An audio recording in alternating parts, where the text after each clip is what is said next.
Hello, beautiful Lightfold souls. I'm excited to share this conversation with you with Mike Dinkel, who had a near-death experience at a very young age. And even at younger ages, he remembers connecting with angels and feeling their presence. And obviously, this experience has led him to a path of studying many different spiritual modalities, including craniosacral therapy, Reiki, somatic release therapy, hands on healing, vocal toning therapy, and the avenue of expression as a therapist. He works remotely and in person with people. He's also a channeler, a psychic, a rescue medium, and a dowser. So let's dive into this. But before we do, I just want to say thanks to those of you who signed up for readings with me or healings. It is always great to share space with you.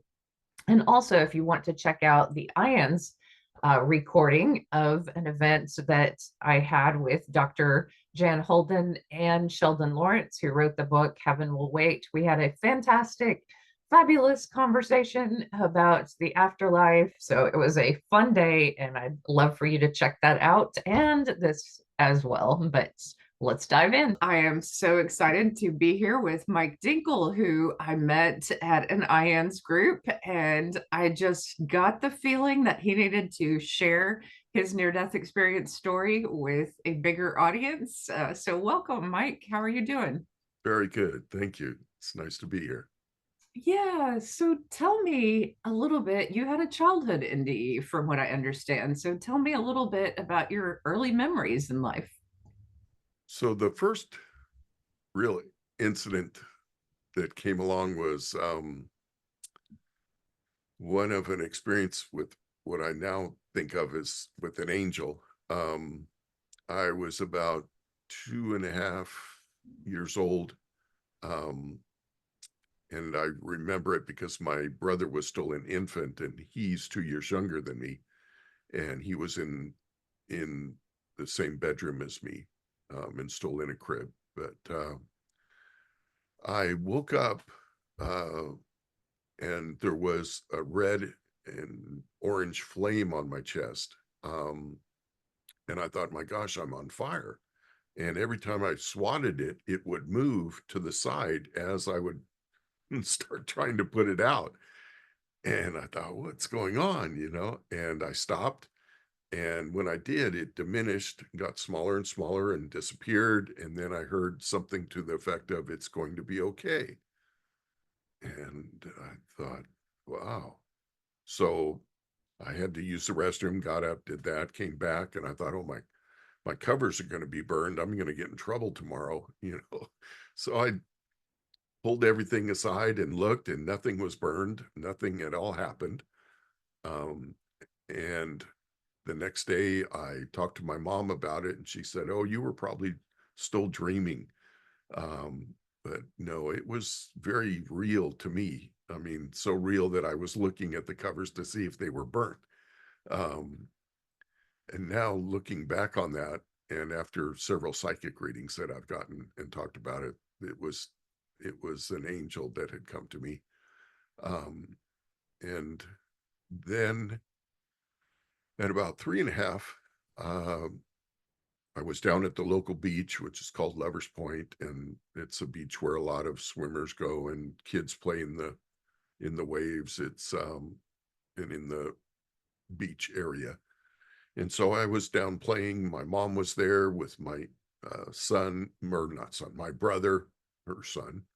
Um, and she couldn't swim, and he was there, and she couldn't leave him alone. But what happened was the current evidently knocked me down or pulled me, to where I lost my footing and got caught in the current going out. The next thing I remember is I bobbed up and looked across the way, and I could see the pier. And I thought, my gosh, I'm not supposed to be out here. And then everything went black, and I woke up kind of screaming and coughing up water. I was upside down, and some man was holding me upside down and shaking me by my ankles to try and get the water out.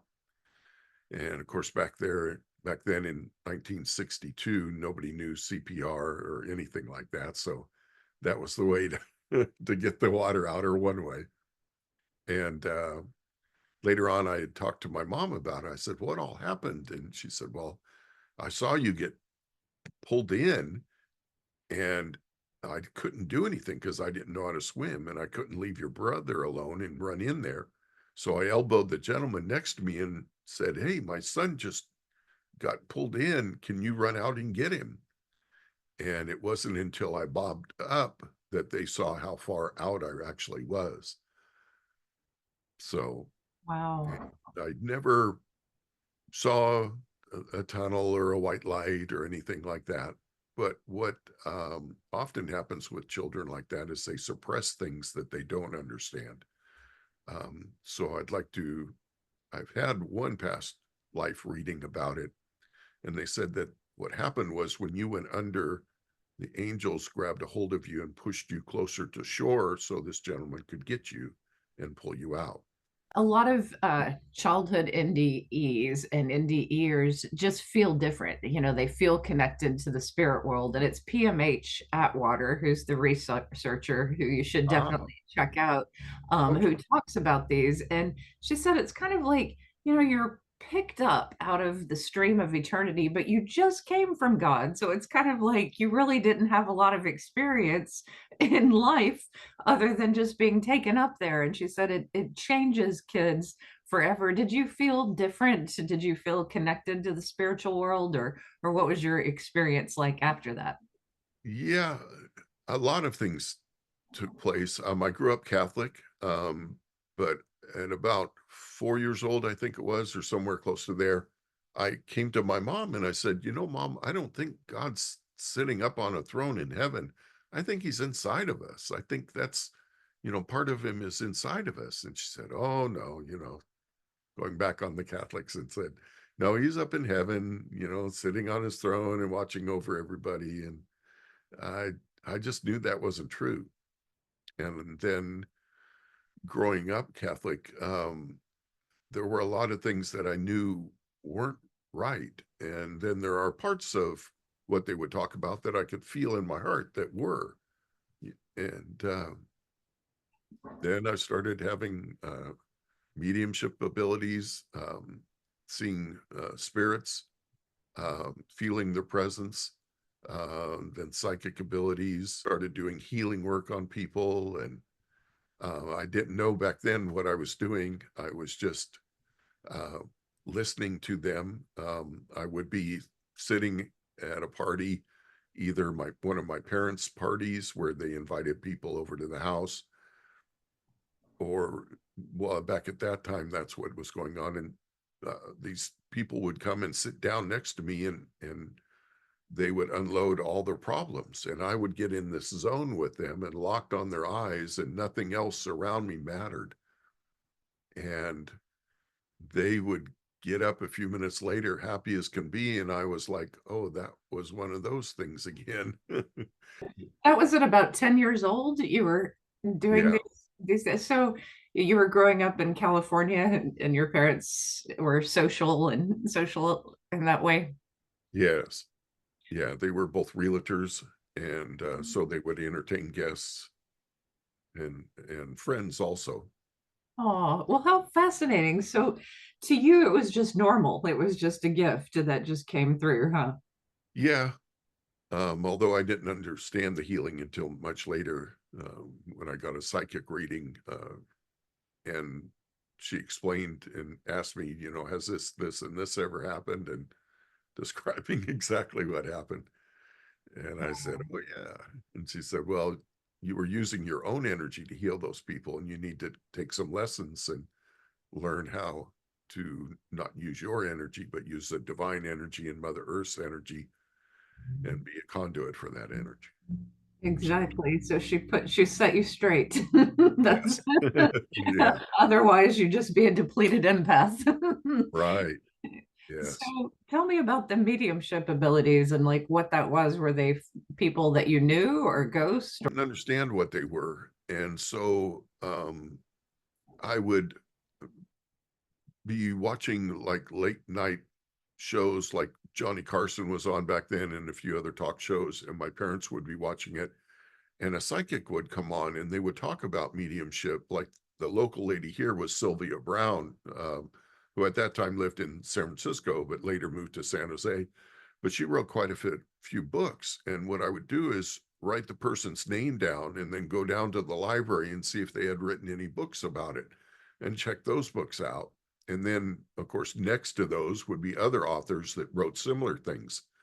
So I would start reading about it and was kind of self-taught. Now, by 17, because I was shortly after I got my license, I pulled into our driveway and I felt this female energy at the house next door in the driveway. And so I walked over there and I just started speaking to her, and found out she was married to the doctor that lived there. They built the house in 1910, and he had passed away, and she was afraid. She was earthbound because she was afraid that she had killed or had an abortion and had killed this child and would go to hell. And so I talked with her for quite a while and eventually got her to cross over. And I did that by doing what Sylvia Brown described as creating a shaft of white light and having them walk up to it and look into it. And she finally agreed to do that, walked over to it, looked up, and she said, "Oh my gosh, I can see my husband. I can see him. He's waving, and he's got an infant in his other arm. That's my son." And then she stepped into it. And as they ascend, heaven opens up for a split second and closes, and you feel that condition, that unconditional love. And it's so incredible. And Oh, I got hooked on it, and I thought, wow, I want to do this more. And since then, I've done thousands. Um, I've taught people how to do it. I've done it in a group of about 16 or 18, and crossed over a lot of people that evening. But it's been a lot of fun. yeah. So I knew that intuitively when I would find ghost or earthbound spirits. I was like, well, I went into the light. I'll just open up that portal for them. And if they see it, they'll either run away from it or they'll go into it. Right. And so usually they go into it though. Yeah. And it's this release of all the pain from here. We just, I think some souls, like your example, a perfect example, feel certain moments of guilt or fear or shame or even anger at how they died. There's a multitude, or confusion around how they Right. died. There's a multitude of reasons, but it's all healed. There is nothing on this earth that can't be healed by that light. At least that's what I believe. I don't, and I through my agree. experiences. There are angels that help with those situations because there are times Earth is overwhelming. I mean, those that have, you know, sometimes they sign up for too much and sometimes it's their first time here. And so they're allowed to step out. And there Yeah. are angels that come and help with that. And Uh, there's nothing wrong with it. It happens.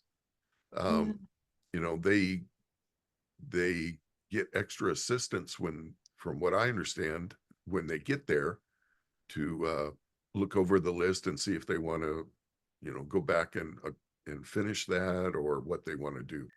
But I feel like we can always choose the light, like that is available to everyone. Yes, I agree. Yeah. And what would have been some of have you had any other experiences around little souls, or, miscarriages or abortions or any other stories? Yeah. Um, so I've worked psychic fairs before, and we have like 15 minutes to do a session with a client. And this one lady was complaining about lower abdomen pain and how it had been hurting for some time. And so I said, okay, let's get you up on the table and I'll scan your body and see what we can figure out. So in scanning her, I got intuitively that she had had an abortion. And I leaned over her and I asked, um, when did this pain first start? And she said, well, I was about 17 years old or so, sometime around that age. And I said, well, did you by chance have an abortion? And she said, and her eyes went real big and said, yeah, how did you know that? And I said, well, when I was asking what this pain was, that's what they told me. And what I do is I connect with her group, her guides or teachers or master teachers, all of those involved with her, and ask for communication. And so when they told me that, I told her and asked her about it. And then I went on to explain that there are times when uh, a soul only needs to come in for maybe one or two things on the list that they have, and then they go, and that nobody dies before their time. And when those things on the list are done, then they transition, go up to what everybody calls heaven. And so I talked with her about that, and she felt really good about it. And so then she got off the table and thanked me, gave me a hug, and walked off. And I went to the next client. And about a half hour, 45 minutes later, I had a break, and I was standing there, and she came up to me and she said, I was just outside sitting under a tree and meditating on what you have said and told me. And I really feel much better now, and my stomach doesn't hurt. And I, I really understand all this now. And she gave me a big hug. And of course, she was crying and I was crying because it was so emotional. Yeah, isn't that amazing when healing comes in those miraculous moments? And I think Yes. that's part of that compassion that I feel on that other side. Yes. Because we're all part of the divine, of that that goes by many names, God, the I am, whatever you wish to call it. And because we are part of that, that's in us, and it's there for us. That unconditional love is there. It's just remembering how it how to use it, how to work with it, how to share it. And it's incredibly powerful. That to me is what really helps people to heal, is being able to work with that energy. And this is such an intense topic, and I may keep this part in the video, but I when I first began speaking publicly, I was attacked by a fellow near-death experiencer who is very political and very pro-life, and is very much for all the abortion bans. And my feeling as a teacher was I just loved the person in front of me, whether this was a young girl who was having her second baby or a girl who was having an abortion. I loved that person. Yeah, That's how I felt God should use me, is try to add healing, try to add light to that student's life.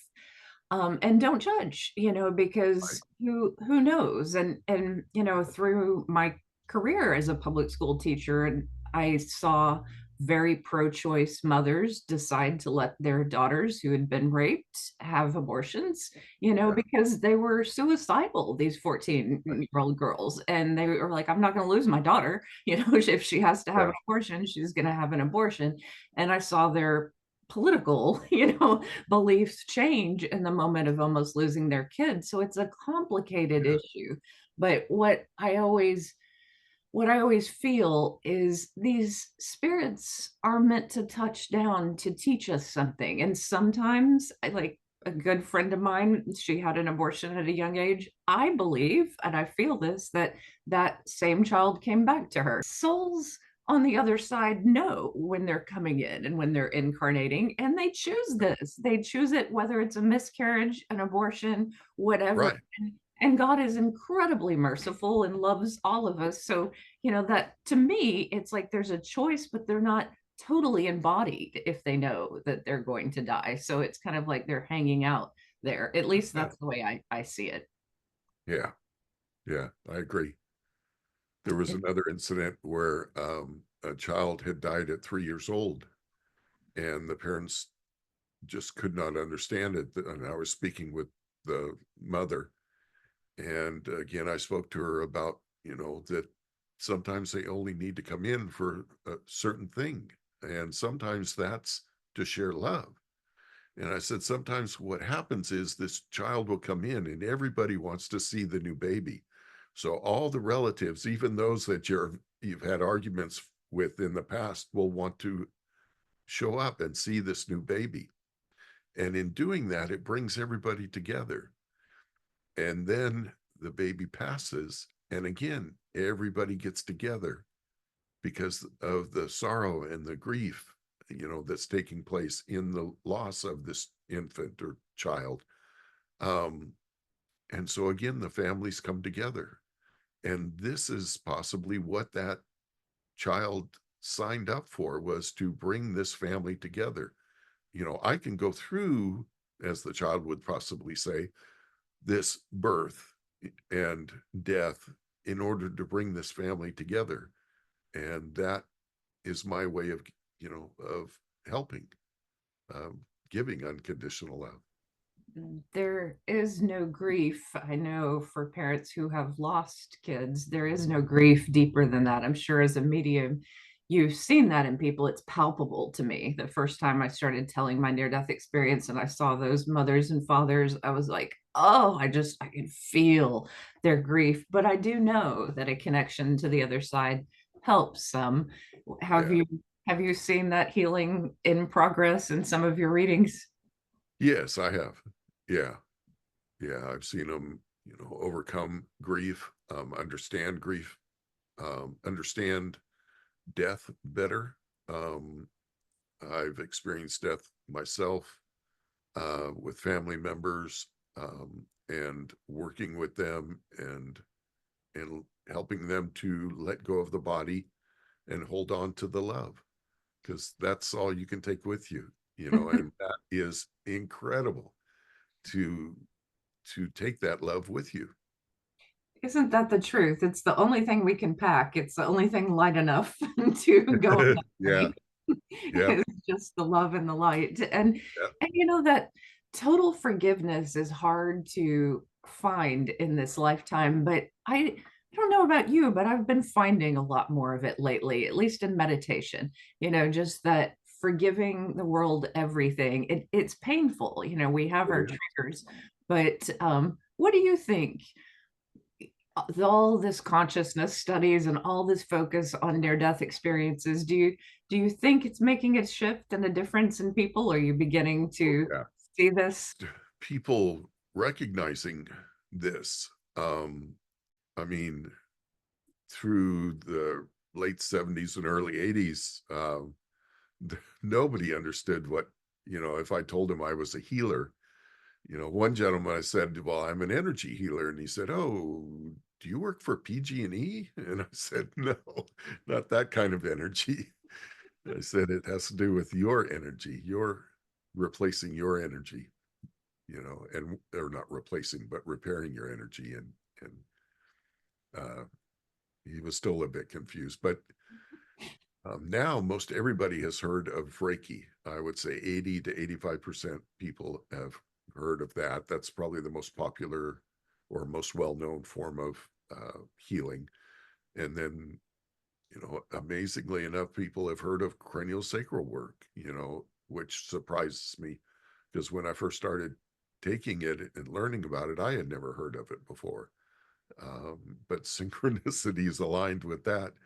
And I started learning about it and have been doing it ever since and really enjoy it. So it sounds like because you had this experience as a kid, you were just never out of the loop of spirituality. Like your whole life has been a Yeah, spiritual journey. And correct. have you ever had a moment of doubt or, that I think it's hard for me to imagine doubt because I say, well, I'm an experiencer, I'm a knower, like Yeah. not a believer. I had my experience. You had moments of doubt, or has it always been just such a part of your life? Um, there were moments of doubt, and there were times, growing up in high school, I couldn't talk to anybody about it. It's people didn't understand speaking with ghosts or talking with them or helping them to cross over or things like that. But there are times where, like with my ex-wife and my daughter, where they don't understand it completely and think it's really bad, um, that I shouldn't be doing it. And then I would question, well, maybe I shouldn't be doing it. And then I would quickly realize, no, this is what I'm here for. This is what I do. And and yeah, I mean, there are times it's like, one of the things I do also is channel. So I allow uh,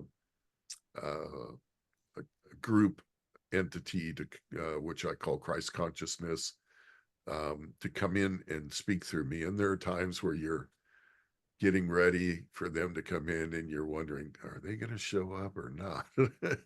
But they always do. Yeah, there's some doubts, but Tell me more about the channeling. I've watched a lot of Next Level Soul, and Alex interviews a ton of channelers, but I've actually not talked to one. I mean, I have my oh, own feelings around, I talk to my angels and sometimes I feel them working through me. And I think, sometimes there's right. a collective energy that might be working through some of my healing. But tell me about it. Like, how does your voice change? Do you change? So yeah, yes and no. So I've seen a lot. I've taken several classes from different teachers, and I've watched as people pull in or have the energy come into them. And sometimes their face will narrow or they'll change or their nose will get longer or things like that. Sometimes it's very subtle, but you're like, what's going on? And then sometimes, and quite often, their voice will change. Then there were others, one of them spoke a language that we couldn't even identify and had to excuse them because it wasn't beneficial to us. I mean, the energy, because when you're channeling and they come into you, they're of a very high vibration. That your vibration raises, but theirs drops down a lot, and they meet you and come in, and it raises your vibration. So it raises the vibration of the room and everybody in the room, um, which is very beneficial. But if you can't understand what they're saying, so he had to be excused and allow another person or entity to come in and channel through it. And we, I was taught to channel those of the vibration of unconditional love or higher. So we're not channeling earthbound spirits or anything like that. Um, and so it's a lot safer to do, and it doesn't bring in things that are not wanted, like in Ghost with Patrick Swayze and Whoopi Goldberg, when that gentleman standing next to her jumped into him and started speaking through her. That doesn't happen. We have what's called a gatekeeper, which will protect you for that. The gatekeeper's main job is to keep you alive so you don't transition before your time. Um, and then yeah. And so you can ask them also to help you to make sure that nobody else comes in other than that which is supposed to come in. So, could you do it now? Could you channel in this call? Sure. Yeah. Really? Uh, Uh-huh. let's do it if you're up for it. So give me just a few seconds.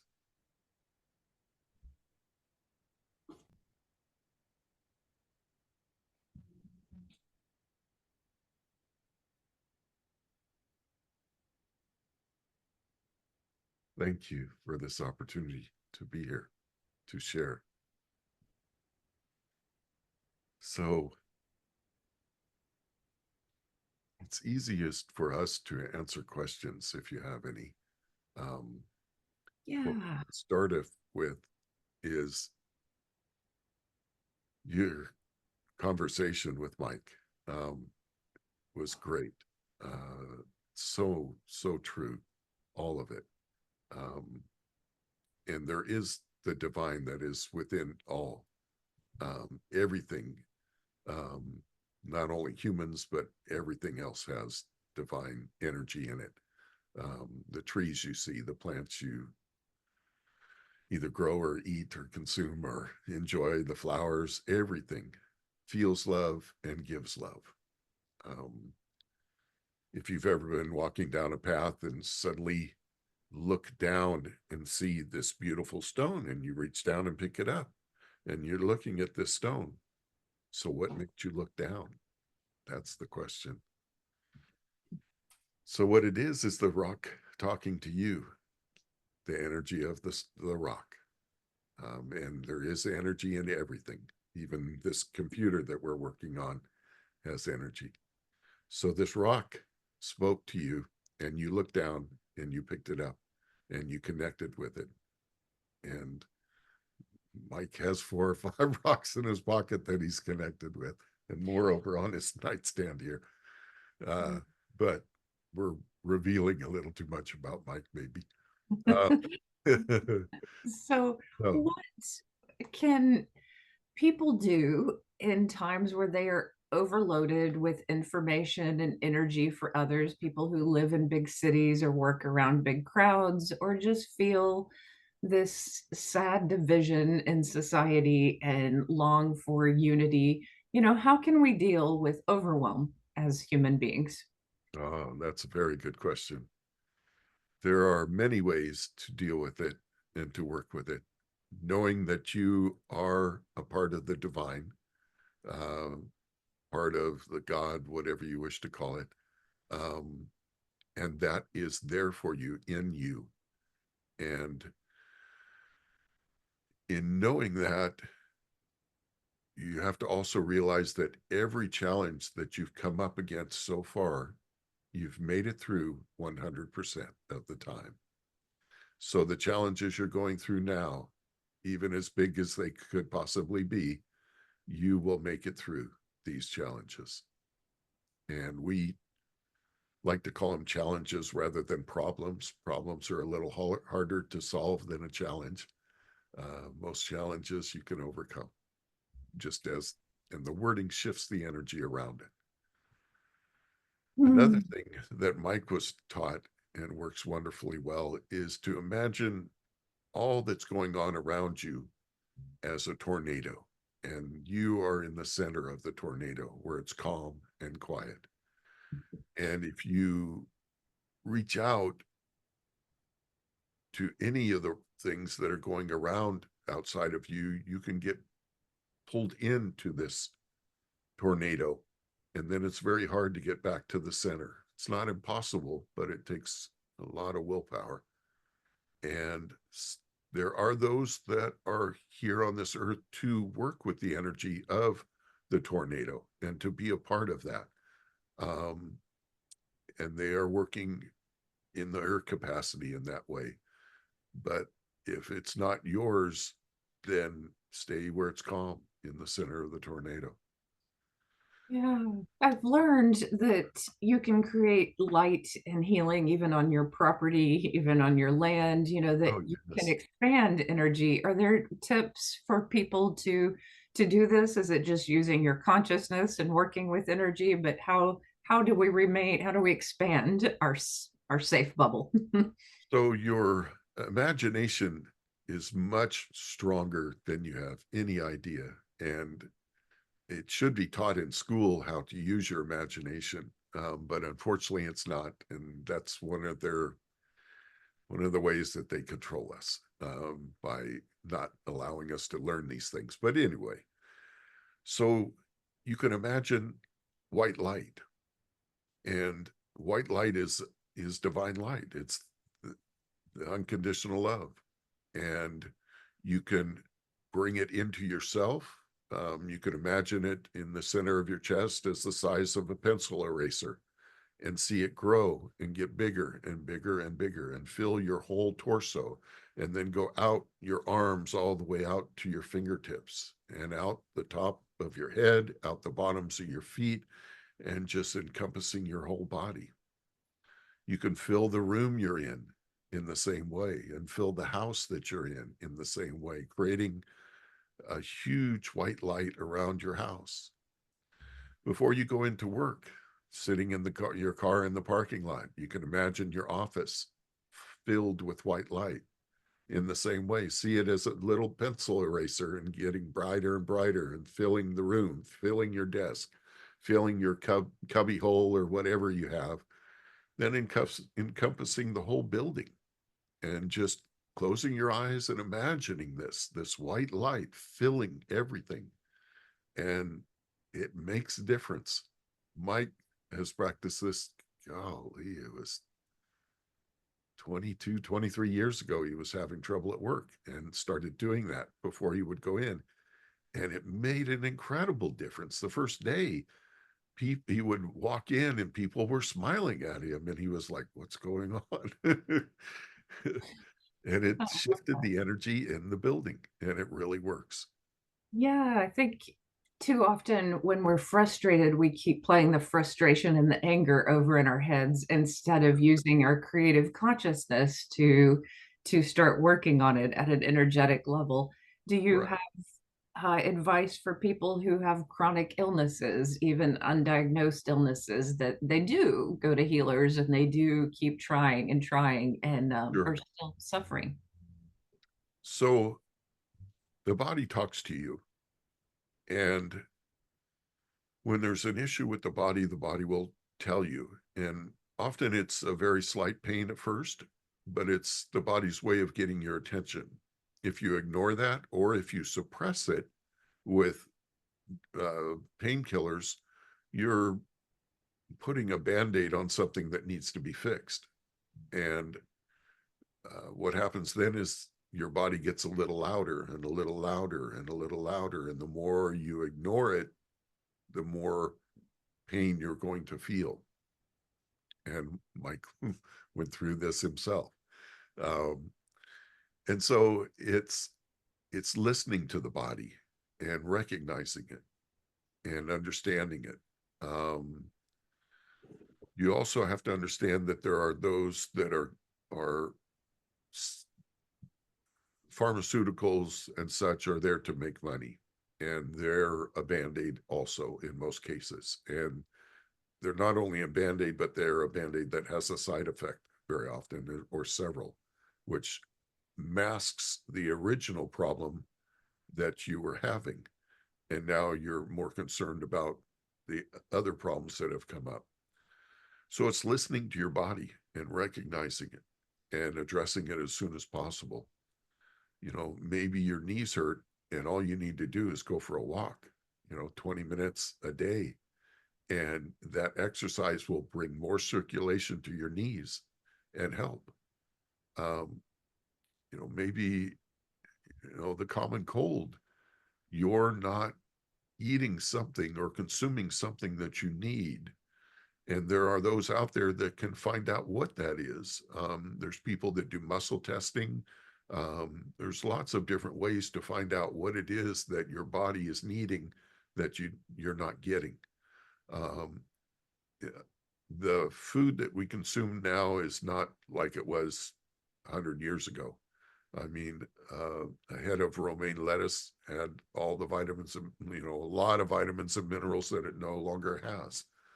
It still has good things, and it's better to eat organic as best you can, and fresh produce and all that stuff, which most people know. But there are things that are detrimental to be consumed, that are being consumed. There are things that are added to foods to keep you addicted to them. And it's not just sugar or chocolate or all those things that are quite tasty, but they actually put chemicals in that are addicting, uh, that keep you coming back. There is a simplicity to being in balance with nature, and we're out of balance both individually and collectively. And that was one of the messages from my near-death experience, was remind them to go to nature. People have to listen to where they're called to, and that's important as well. Just stop and think, where would I feel the best if I was living? What draws my interest? And then go there. And maybe that's not the right place. Maybe you're just there to experience it and learn from it and then go to the next place, but follow your bliss, follow what excites you. That's your calling. That's what's drawing you. And when you don't, you're suppressing again. What do you think is most important for people listening to this to take away from your near-death experience, other near-death experiences, and really just this moment in time that this collective energy is being spread and we're talking about topics like this? Yes. Just having the ability to connect in this way is a wonderful thing. It wasn't available as Mike grew up. He had to go to the library and read books, but which he enjoyed. It's not like he had to, but he really wanted to. But anyway, what's important is to know that you are a part of the divine, that is inside you, and you are so much more powerful than you know. Your imagination is very powerful, and to trust what comes to you. Your intuition is a marvelous thing. Trust it. Do what Mike calls the inner work, self-forgiveness. He learned that there are 3 pillars to this time that we're going through, and that's self-forgiveness, gratitude, and unconditional love. And self-forgiveness is forgiving yourself. You don't have to forgive those outside of you, but when you forgive yourself, that shifts the energy outside of you as well. Gratitude is real important, because when you're grateful, you actually draw more in to be grateful for. A practice of gratitude, thinking about the things you're grateful for at least once a day. And then unconditional love, which comes from those two, and is a practice of seeing each person that's out there is part of the divine, has a part of the divine God in them, and recognizing that. The gentleman or lady standing at the corner asking for money has a part of the divine in her or him. See that in all the people. I mean, just imagine if everybody did that. There would be no difference seen between people any longer. As you said that, that was so beautiful. I was getting this image of how God sees us all, not how we see a little sliver, and God sees everyone like a diamond with so many different sides and pieces of lights and shades, and we're just passing each other just, one little sliver of what we see, and everyone is so much more multifaceted and beautiful in Yeah. the eyes of God. And thank you for this talk. And Yeah. we'll step aside, and we thank you for this opportunity, and we'll let Mike back in.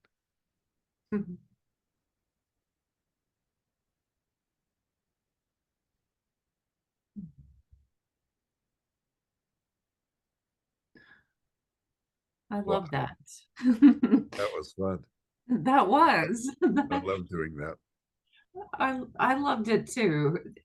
The unconditional love gave me some beautiful moments to think about, and I'm sure it gave others some beautiful moments to think about as Yes. well. Well, thank you, Mike, for sharing your story and all that you shared today. I appreciate it. Sure. And I'll put your contact information below if people want to get in contact with you. And Yeah. yeah, At mikedinkel.com, and that'll lead them to me. awesome. All right. Well, thank you again.